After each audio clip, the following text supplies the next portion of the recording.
box, right? Sure. All right. Welcome to this episode of the vIQtory podcast. This is Steve McGrath, your co-host, alongside, as always, Mr. Chris Haddad. Chris, how are you doing? I'm doing all right, Steve. Let's go. Take us away now. All right. On today's show, we are joined by the new head coach of Victory Christian High School in Tulsa, Oklahoma, Coach Dub Maddox. For those who are not familiar with Coach, he's not just some head coach. He was the OC at Jenks High School for 8 years, during which he helped orchestrate 4 straight title teams. And if that weren't enough, he is also the camp curriculum director for National Football Academies. And on top of that, he's also an author. His brand new R4 Adapt or Die book has hit #1 in Amazon for both book and Kindle in the football category. And this is his second R4 book that he's written. Coach, did I cover all my bases? No, that was great, man. Thanks for having me on. Thank you for being a part of it. Well, Coach, like I just said in our intro there, you just took over the head coach job at Victory Christian. So how's the transition going, getting everything up and running there?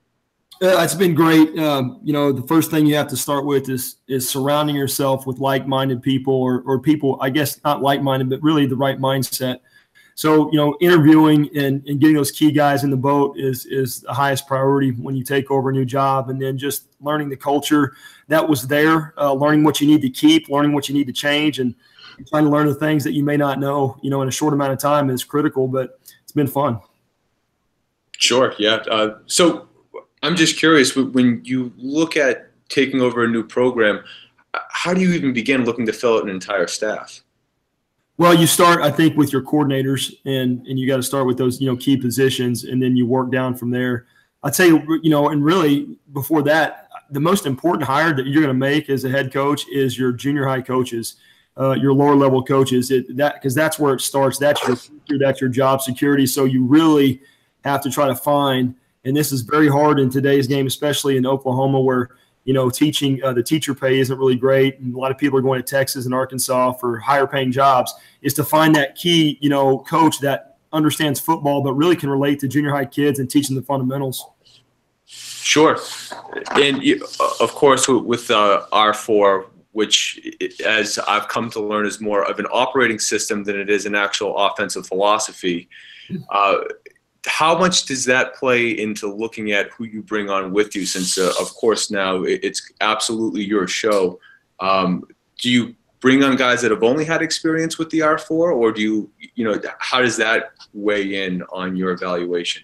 Yeah, so, with R4 being relatively, in football years, it's relatively new. It's around probably 12 years old as a total system, but it's really kind of hard to find a guy that totally gets it. So the main thing you got to look for is coaches that have an open mind, which is very hard because we as coaches, we're egotistical, we're stubborn, we kind of set in our ways. And so you really got to find coaches that are humble guys that are willing to learn, willing to adapt to a better way. And really it's about adjusting to the language, because that's what R4 provides, is a common language that really accelerates decision-making process when everyone's speaking the same language and has a common commonalities of what, those non-negotiables in football are. So I'm very fortunate to have some guys that were placed around me that fit into that mold.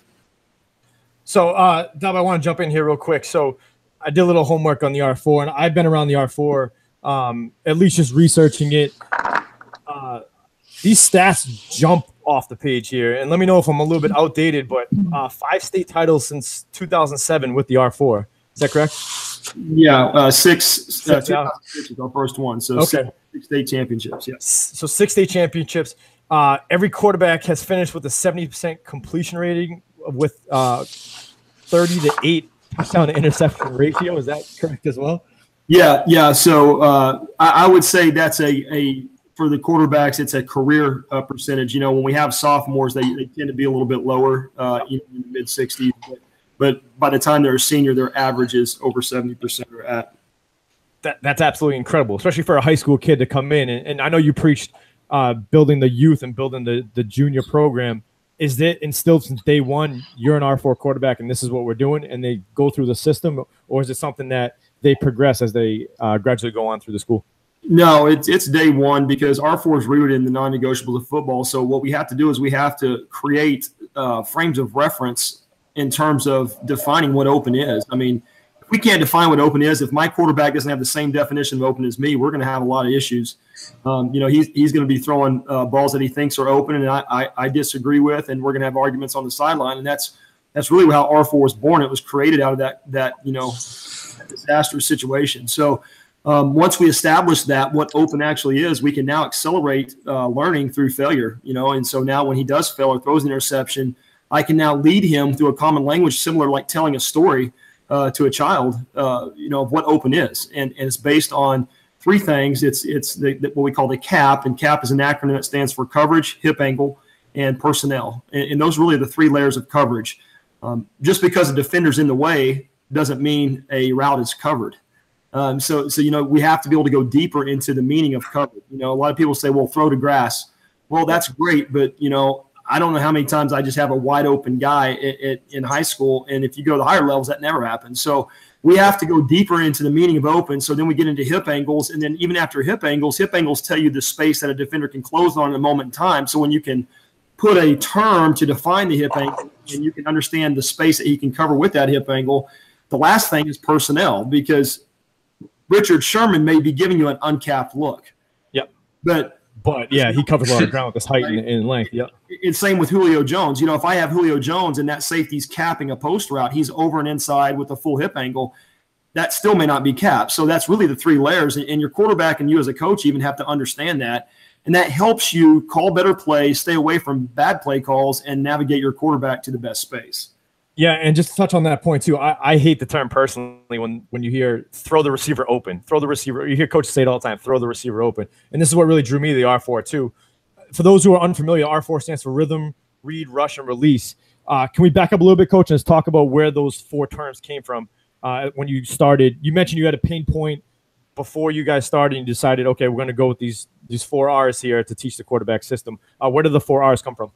Well, we just had to start, like I said, with the non-negotiables. And the non-negotiables in football are space, time, and talent.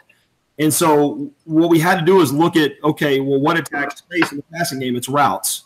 Well, not all routes are the same. Routes attack different space in a specific amount of time. So we had to look at all the routes that exist in football, and we had to group those into categories based on their genetic makeup, per se.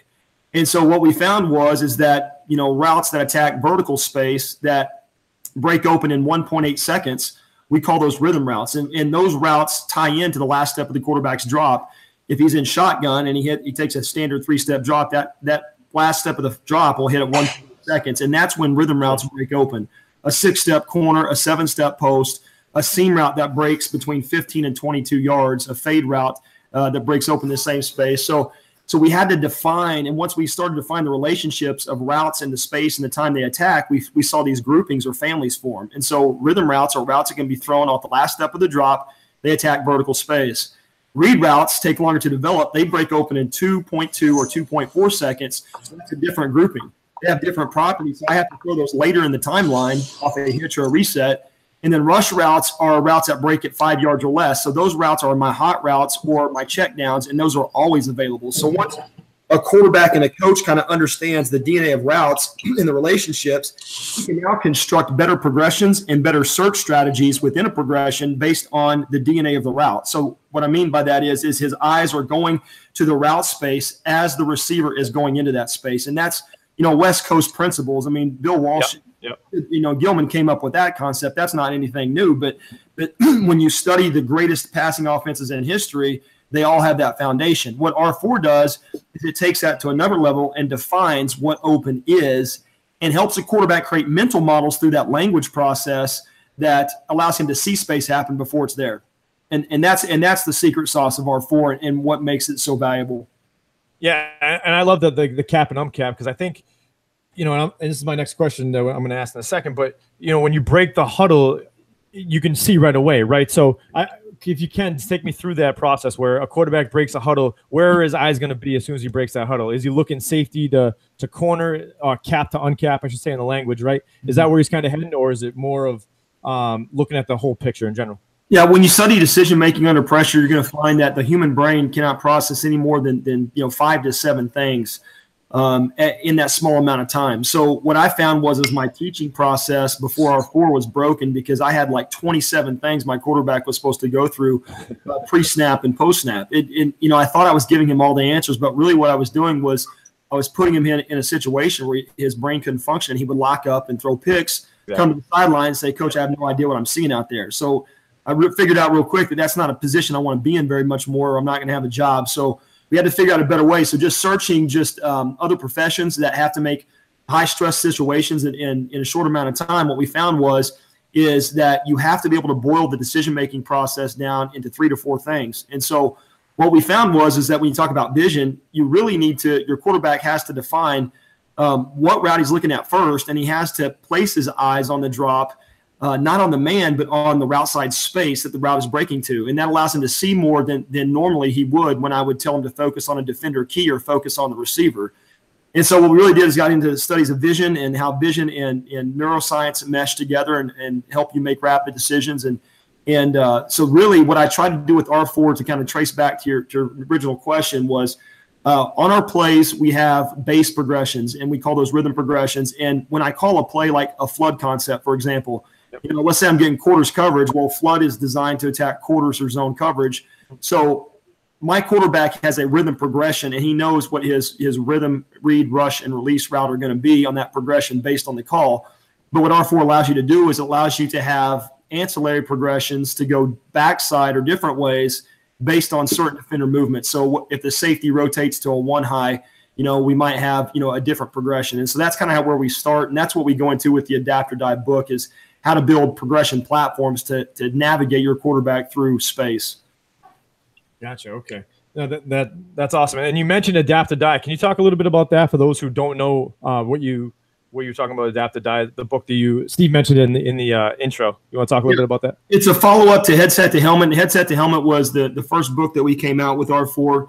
And Headset to Helmet basically has all the foundational principles of R4. But as any good system, it's going to evolve. It's going to get better. And we learned from kind of our mistakes early and came up with some better ways to do things with the evolutions of RPOs and some other things that are occurring in football today. We were doing some pretty cool stuff with R4 in the last couple of years.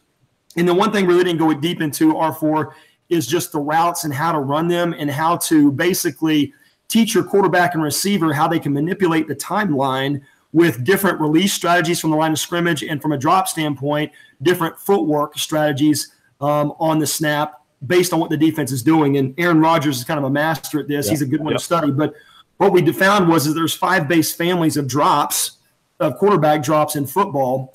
And once your quarterback understands the why behind the drops, he can manipulate his drop on a given play, and that will help him, increase time if he wants it, or decrease time and get the ball out quicker. And so all this goes back to teaching quarterbacks relationships and understanding the why behind what we're doing. And when they understand relationships, and you can place them in a family structure, it's more easily understandable that they have a toolbox that they can use different tools on a given play. And what you'll see is you'll start to see your quarterback evolve and use these tools and increase explosive plays. Absolutely, and that's something that we've looked at too, just studying the why and what we do with vIQtory. And every kid learns differently, right? So some might be a visual learner, some might have to see it act out. So I think this covers all bases, right? It's where you can visualize the 4 R's, but when you're watching, if I was to pull up a Patriot game, I could sit there and go, okay, or a Dolphins game, whatever it may be, I can say, okay, that guy's capped, that's pretty good, and rewind a play and be able to use this process in whatever play I see. Yeah, our R4 is basically the source code language for football. And what I mean by that is, before I had this system, I would sit and watch a game, and it would be very hard to explain what I'm seeing, or even more so, explain how to watch a game, how to watch film. I mean, that's a big one. I mean, as a coach, no one taught me how to watch film, and I watched film for 10 years and still didn't know what I was looking for. I mean, you get lost. Yep. 3 hours goes by and you're like, okay, what am I looking at here? And so R4 corrects that. It gives you a process that allows your eyes to focus on what matters most. You can see space, what we call negative space. It's the unseen space, similar to the FedEx logo. If you're not familiar with that, in the FedEx the arrow in it, the hidden arrow, and that's a artistic design called negative space. Well, that same concept we use with R4. When you understand the frames of reference in football that don't change based on the formational structure and in the vertical and horizontal space, you can see that negative space happen quicker, and you can accelerate your play calls based on that, and you can teach your players how to do the same. So, Coach, you talked a lot about it being a common language that, you know, really for the quarterback and you to go back and forth so that you can, you know, very easily speak the same language. Now that you're able to align everything as the head coach, how important is it that you're able to now make sure that the same verbiage is used for not just the quarterback, but you can tie it into the offensive line and then even the defense to an extent? Yeah, so we started down this road 4 years ago when I was at Jinx, and we tried to, you know, we said we needed to create this R4 system from the passing game. And what we found is that the passing game infrastructure was a front door into a bigger world. And what we found is the same relationships and terms and concepts that we're using in the passing game are still true for the run game. You know, the run game, you're trying to create space. You're trying, you know, running backs are trying to find space. And so we were able to use the same infrastructure, the same relationship patterns for the run game, for game planning, for play calling, how to watch film. And so we basically, R4 is now a complete offensive system, not just a passing system. And we developed that 4 years ago, and we came out with an online platform at r4footballsystem.com, and we developed a modular-based teaching system for coaches and their staffs to get on and teaching everyone how to get on the same page from stem to stern from every phase of offense. And it's been revolutionary. I tell you, it's the things that we were able to do offensively as a staff was phenomenal, because now it wasn't just me having to see everything. My coaches on the staff saw everything like I did, and more importantly, the players. So our players were coming off on the sidelines during games, and they were getting the adjustments out before we could even tell them what the adjustments were. And that's what we call sharing consciousness. It's a military term. The military had to undergo this same process to beat the Taliban in Fallujah, Iraq in 2004. And so we just took those military principles and applied them and saw, you know, just amazing results out of it.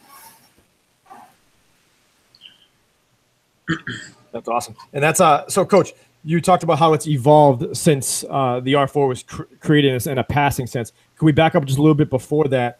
How much trial and error went into the R4 initially when you guys first started? Was it, I assume that you and your coaches put a bunch of stuff on the wall and said, all right, let's try this, let's try this. How has it evolved? Like when you look back, I'm sure you laugh at yourself. I know for me as just building vIQtory, I look back a year, 2 years, and I'm like, wow, I can't believe we did that. A system like this that you created, I'm sure you didn't hit everything on the head the first try. How has it evolved since when you first started? Yeah, the creative process is messy. I mean, that's the first thing. Anytime you're doing something, you got to understand that it's going to be messy, and it's going to be sticky, and it's not going to be perfect. And you have to be willing to endure through that. And that's how great things are created. So, you know, that's how it started at first. It was messy. It was a lot of, you know, big sheets of paper taped on a wall with all kinds of diagrams and words, and going out to the players the first day and just saying, being honest and saying, look, guys, like, we're not sure. We think we got something that's going to be really cool, but we're not sure if it's going to work. And just having that transparency with them gave them freedom just to, I think, accept it and really try it. And you know, we didn't have to kind of bluff them or make them believe that in something that really wasn't yet. Yeah. I'm sure patience is the biggest thing too, especially out of all of this. No, without a doubt. I mean, you know, that's something that is hard for, you know, young people today with, you know, the, you know, advancement of technology and delayed gratification, right? I mean, that's the key cog in any great breakthrough. And so, you know, it's amazing when you look back 10 years from now, you know, what you see, but you have to be willing to endure a lot of pain and trial and error to get there. Yeah, and that's a testament to your players too. I'm sure your seniors, when you came out, you know, the first time you came at them, they were like, "What are you talking about, Coach? Well, I'm used to doing this, this, and this." Did it take something to be, I don't want to say extremely broken, but broken enough where your players were like, "All right, you know what? Let's get on board this new system that Coach is creating, and let's go with it." Yeah, I mean, kids, I tell you what, young kids are resilient. I mean, they really are way more open than adults. So, 100%. Really, it's not the players you have to win over; it's your coaches on your staff. I mean, it's not the players. I mean, there was really, I mean, it was like literally a 30-second statement on what we're going to try something new, and they were ready to roll. They thought it was great. It's the assistant coaches that's going to take a lot of time to make them believe and to buy in, and that's where your work's going to be. Well, the results have spoken for themselves, you know. So that's a testament to the system, and I love the growth too, and the running concept that you guys added onto it. I think that's it's a complete package now, right? Where it's people in the past would be like, oh, R4, they're throwing the ball X amount of times. Well, now you sprinkle in a little run game, it's a completely different story. Yeah, and that was crazy because, you know, as a skill guy, as a quarterback guy, when I would hear coaches talk run game, and my eyes would start to glaze over. You know, I mean, I was like, I mean, come on, man, I just want to throw the ball. You know, I mean, like, and when you become an offensive coordinator, you realize that you've got to be able to run to win, and you got to be able to do both. So I really had to figure out a way to kind of teach myself and to accelerate my decision making, because I had a lot of years I had to catch up on. And so, you know, using the R4 infrastructure and kind of using that to help make that connection with the run game was very valuable for me. Yeah, absolutely. And you got to have an efficient run game too. I know you mentioned you got to have a run, but you got to have an efficient one where, you know, they can, you know, you got to pull more guys out of the box and then run it efficiently to bring them back in the box, and then so on and so forth. And I think that's to get the complete picture of the offense and, you know, the complete dynamic of, are we going to throw, are we going to run here in certain short, you know, situations. Always keep them on their toes. And you think about it, run blocks are like routes for receivers, and they're run blocking families. There's a rhythm run blocking family, a read run blocking family, a rush run blocking family, and a release. And when you get into that and you see that the same patterns for the routes hold true for the run blocks, it's pretty powerful, and it helps you as a coach that knows nothing about offensive line to really understand, you know, hey, here's the schemes that I need to call against this front or this personnel, and here's what I need to stay away from, you know. And that was important for me because my first year, I didn't go do a good job of adapting or making sure that we're running the right run schemes with the personnel that we had and the opponents we were playing with. But once we started to make those connections with the rhythm, read, rush, release, run blocking families, that changed that for me, and that really is where we kind of took off. Sure. Well, Coach, thank you for the breakdown on the R4 and how it's been able to grow over time. Before we get you out of here, though, we need to make sure that you go through the gauntlet. So I hope you're ready. Hope you have your chin strap on. Are you ready? Let's roll. All right. Coach, what's more important, having the #1 offense or the #1 defense? #1 defense. Defense wins championships, baby. Amen. 3-4 or the 4-3? 3-4 with a 2-gap nose, though. I gotta have a beast nose. I gotta have a Vince Wilforked nose. Now, I heard you're a little bit of a movie guy, so if you could only watch one, Point Break or Braveheart? Oh, man. Dude, that's cold, man. It's the gauntlet. Braveheart. All right, fair. 3rd and medium, pass or run? Pass. I figured. If you could only have one, stud wide receiver or stud running back? Running back. Because I'm gonna motion him out and throw to him. Defensive battle or a shootout? Shootout for sure. Strong arm quarterback or an accurate passer? Accurate passer. And last but not least, what's most important, the players or the scheme? Players. Players win the game, baby. Players win the game. Love it. That's the theme. That's good stuff. Well, thank you, Coach.